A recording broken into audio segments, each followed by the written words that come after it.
All right, what's up, guys? We got some breaking news out of the NASCAR world today. Joe Gibbs Racing is suing in a lawsuit against Chris Gabehart, their former director of operations, who is now at Spire Motorsports.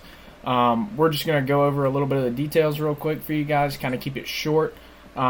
From what I'm seeing, it's not looking good for Gabehart with the amount of evidence that they claim to have, at least. Obviously, they'll have to present it in court, but what are you thinking on this, Will? I think it's a crazy situation. I don't necessarily agree with all the people talking about it just being a bad breakup. Obviously, if JGR is going to go at, they're a good and well-ran organization and business. I don't think they're just suing him to sue him. I mean, they saw, not necessarily firsthand, but up close, how messy and weird these lawsuits can get, how the 2311 and front row and NASCAR debacle went down. So they got to see that pretty up close and personal and see how ugly that got. I mean, realistically. So I don't think they're coming at this with anything crazy. And I mean, I don't know. I don't know how legally they're going to be able to make this stick. And what honestly you would be able to obviously he's not going to face criminal charges, but I don't know what they're going to be able to.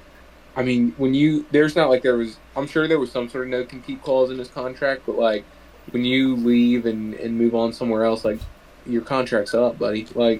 I don't know how they're going to be able realistically to pin damages to him, if that makes any sense. Yeah, I don't know, but I know with my job in my contract that I signed and working in the uniform industry, I had something that said that I can't take any personal information, any company information, any anything, and spread it anywhere basically. So what they're alleging is that he asked for authority over all racing decisions, was denied, and then asked to leave.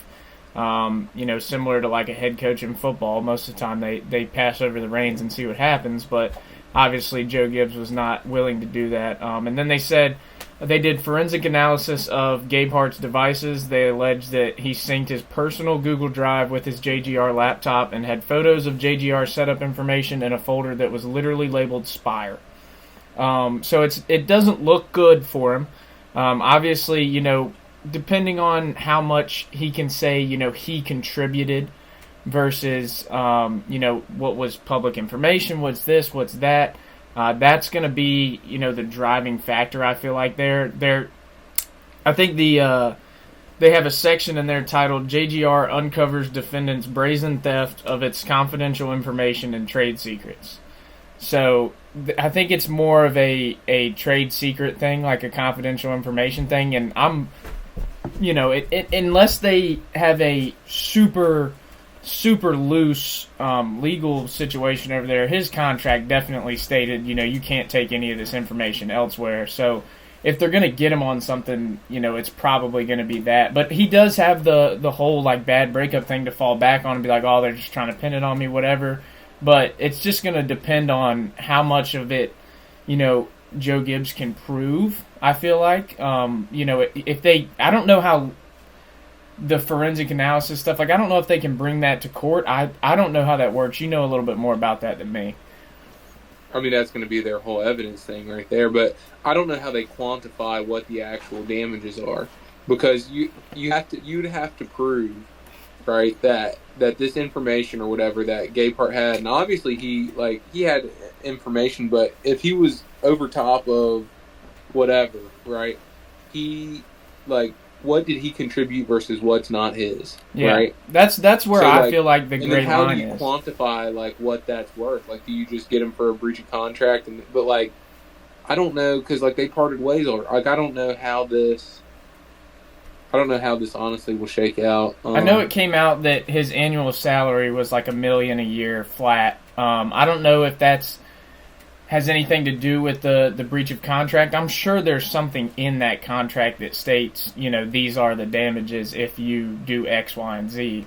And if not, yeah, but also the way they separated too. Like it's not like I don't know. It's not. I don't. I'm very interested to see what happens. I'll be following this. I've loved following the last NASCAR legal debacle, and I assure you, I'll be following this one as well because I'm very interested to see what happens of this. But I just don't know.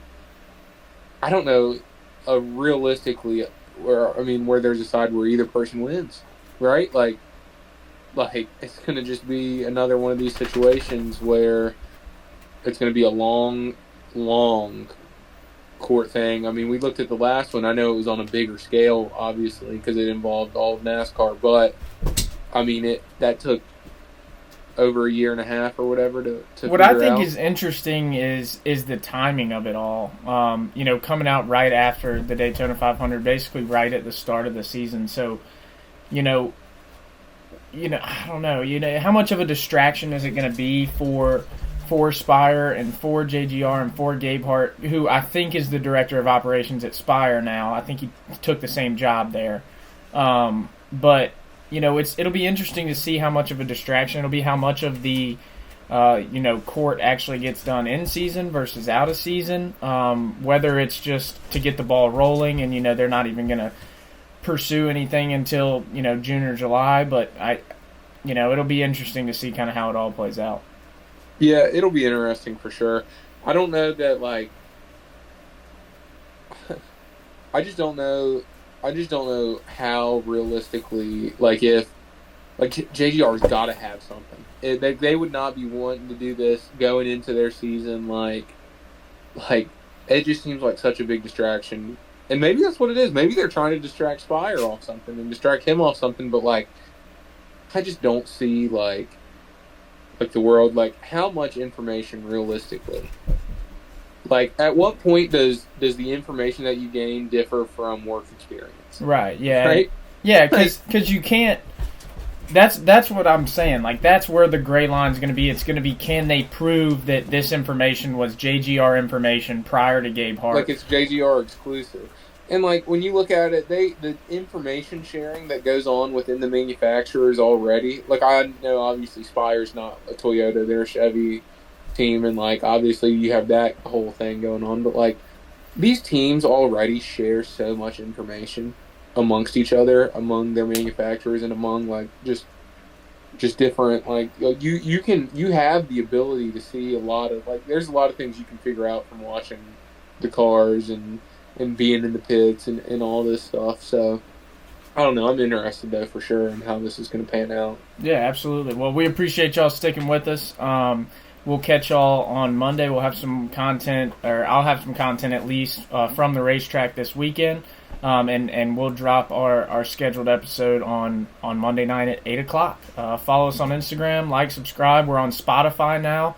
The shorts won't be on Spotify, but all the podcasts and stuff will be. So if you'd rather consume, just audio and no visual, go over to Spotify and follow us, Half Mile Hangout on there as well.